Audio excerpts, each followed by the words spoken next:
Hey everybody, welcome to Active Self-Protection Extra. Today on the adventures of the range monkey, I am going to talk to Natalie about a drill with some working on the way that we stand and how we kind of present ourselves to the target for the best recoil control and running the gun that you can. Palm pepper spray has recently reformulated for even more effect when you bless the deserving with the hot sauce.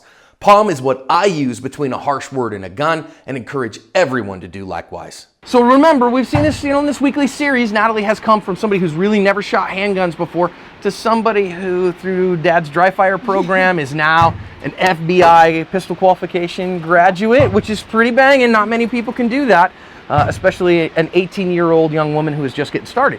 So today, I want to kind of work through this idea of how we present ourselves to the target. I want to start by just letting her shoot a little bit, take a few shots with this VP9 SK that she's shooting while she's here, and then we're gonna work on something and see if it makes a change for her. So let's watch her shoot first, eyes and ears. So all I want you to do on this one, Nat, is pick the gun up, and if you wanna draw out of the holster, great, right? So we've got the Mantis off the gun so you can pull it in and out of the holster. Okay. And just set yourself up and go. Just 5 shots. I just wanna watch you kind of controlling the recoil of the gun.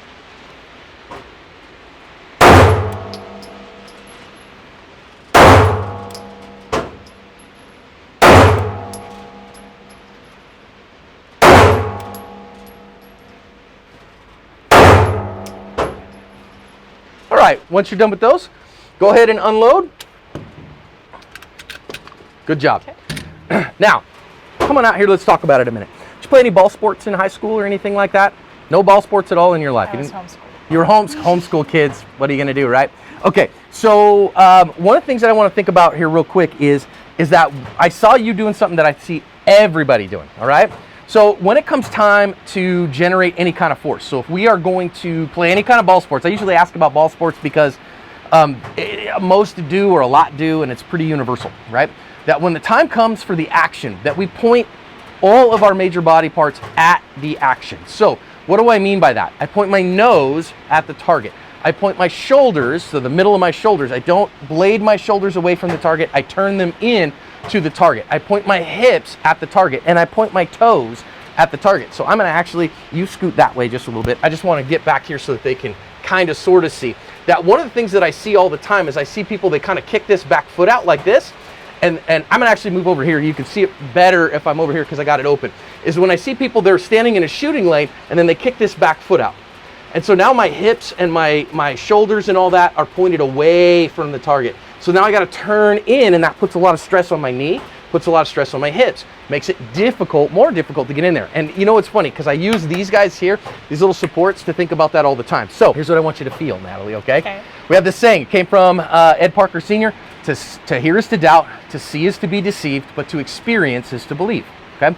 So what we want to see with that is this, is that if I turn this foot out, and you guys can't see it on camera just because it'd be a pain for me to do right now. So if I stand here like this and I turn my hips away and I kick this foot out backwards, and then I want to just push and see how much force I can get. You try that on that one right there. So you're just going to stand like that's kind of how you were shooting, like that. Yep. And now bring your hands up a little bit like they'd be kind of to your face and push. Get as much push as you can. Okay, cool. So now instead what I want you to do is I just want you to point your toes towards the target, and that makes your hips point towards that wall. Point your shoulders there and push, and ask yourself this question. Where were you able to generate more force? I think from this way. Really? I think. All right, so she thought from that way. Let's gain another experience. All right, stand right here. All right, so you're gonna face me. Okay, so now your hands are here. You're gonna push, you're gonna push on my hands just like you were before. Okay, so now you're gonna kick that foot back. Go ahead, push. Okay, so that's how much, so all I want you to do here is I'm gonna push you, okay? So you've got that, and now I'm gonna push you, and that's how much force you were able to give me back. Okay, so now same thing, and I want you to turn your toes and your hips into me, and now you're gonna. Yeah. So which one gave you more? Go back to the other one. I want you to experience that again, okay? So which one gave you more ability to resist force? When my hips were pointed forward. This is just as simple as the day is long, right? Once you experience it, you go, well, I don't necessarily like that because I feel good like this. But the reality is what we see all the time is that I got to square up on the target. So if you're a ball sports fan, if you're playing football and you're a linebacker, Anything but a cornerback, quite frankly. When the ball is snapped, you're going to point toes, hips, shoulders, and nose at the ball and at the play. If I'm playing baseball and I'm a shortstop or I'm an outfielder, I'm going to point my toes, my hips, my shoulders, and my nose at the home plate. If I'm playing volleyball and we are returning serve, guess what? When the service comes, I'm pointing toes, hips, shoulders, and nose at the target. And of course, we play that game, homeschooler game, head, shoulders, knees, and toes.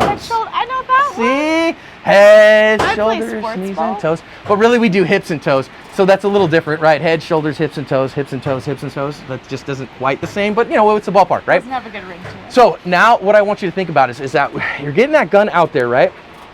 And now I just want you to think about, am I kicking this foot off and pointing it away from the target? Okay, and then come back in and go, okay, wait a minute. I don't necessarily, here's what I'm not talking about. So if I step back here so you can see my feet, I am not talking about standing with my feet square. I don't mind, I'm a left-handed shooter. So if you want to step that back foot back a little bit, that's fine. It's totally okay.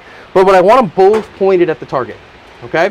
So what that does is that lets my hips keep pointing at the target, which lets my shoulders keep pointing at the target.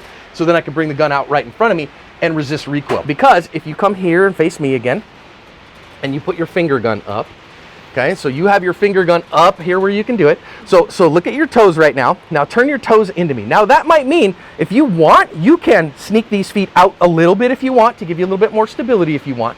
And now when this gun comes up here, see, you can really resist recoil now. Now this gun's not gonna push you around. Now watch now, if you narrow your feet in again like you were, and you kick them out a little bit like you had, and now I start pushing you, I'm pushing you with the same force. Yeah. I really am. Am I pushing you harder right now? No, you're pushing. I'm pushing you with the same force. But see how much more it's moving you. So now turn your feet into the target. Good. Maybe step them out wider just a skosh. Stand up nice and tall, bring the gun up to you, and now you can really resist recoil a lot easier, okay? Try it. Let's see what we can do. I'm gonna go back and forth and give her some tips here while you're watching. Okay, now think about your back foot here. See how your back foot's still kicking out a little bit? There you go. If you wanna widen your stance a skosh, you can. Okay, now thinking about this. Head, shoulders, hips and toes, hips and toes. Okay, go ahead and drive the gun up just a little bit. Taking your time now. Ooh, that seems like that gun's pushing you around a lot less.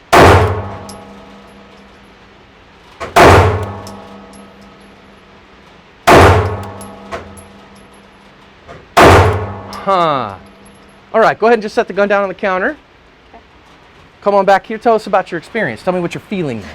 I mean, if you go, I didn't notice any difference. Okay, that's fine too. It did work a little bit better when you really control that gun. It doesn't control you as much. So the two big things that I noticed is as soon as you turned your toes into the target, you lose the tendency to start sitting backwards. See, when you turn your foot out, when you kick that foot out, you tend to sit back on it, and that leans you away from the target, which means the gun's going to push you around. When you turn your toes in, you tend to kind of get over the balls of your feet a little bit. Yeah. Now, by that, I don't mean you're not tippy-toeing, right? So I'm not standing up on my tippy toes, but I am kind of biasing forward a little bit. Some people like to think about kind of digging their toes into the ground a little bit. That kind of moves them forward. I'm not a big fan of that because I want to be relaxed, but best you can. So try it again. What I want you to do is again, just take a couple shots, kind of kick your foot back like you're used to and just feel, okay, wait a minute, if I'm here, this is what the gun's doing to me. And then head, shoulders, knees, and toes, and see what it does for you.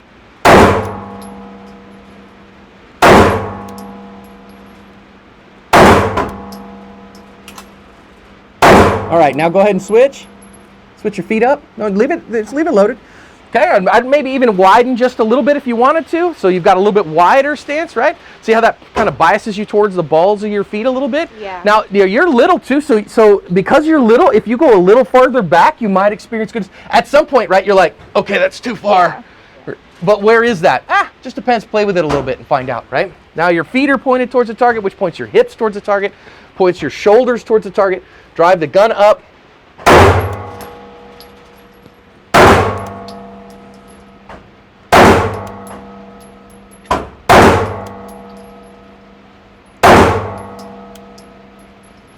Go ahead and safely put the gun on the bench. All right, let's talk about it. What'd you experience? It works a lot better.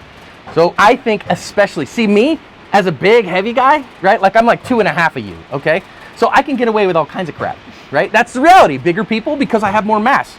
So the force that the gun pushes on you equals mass times acceleration. Physics, science. right? So I have more mass, so the acceleration that I experience, force divided by mass, is less because I have a bigger denominator than you do. You have to use technique. You don't have mass, okay? Yeah, so I can stand on one foot and make the gun do what I want to do because I'm big, right? And that's an advantage of largeness. There's lots of disadvantages of largeness, but whatever. Having a little technique there will make a big difference for you. Yeah. Oh, when you're this size, you have to have more intricate stances and stuff while you're doing Well, let's just say you have to be more mindful of technique. Okay. Let's just say it that way. So it's not intricate. It's actually very simple because it's the way that I'm designed to be, right? If I said, oh, okay, wait a minute, I'm going to throw a basketball to you, right? And I went, okay, so do the hokey pokey and turn yourself around and all this stuff, right? You're not going to go, and I go, here, I'm going to throw a basketball at you. You're not going to go, ha, and catch that basketball with your hips pointing out here. Yeah. You're just not, right? You're going to go turn right into it and catch it. So guess what? I get a gun out, I want to be pointed at what I've got, and that'll give me the best chance of doing it because it's the way my body's built to do. So there's a tip for you at home too. Think about your feet, head, shoulders, knees, and toes. Really hips and toes, right? Thinking about that, driving that into the gun, it'll make your recoil control better. Natalie, nice work.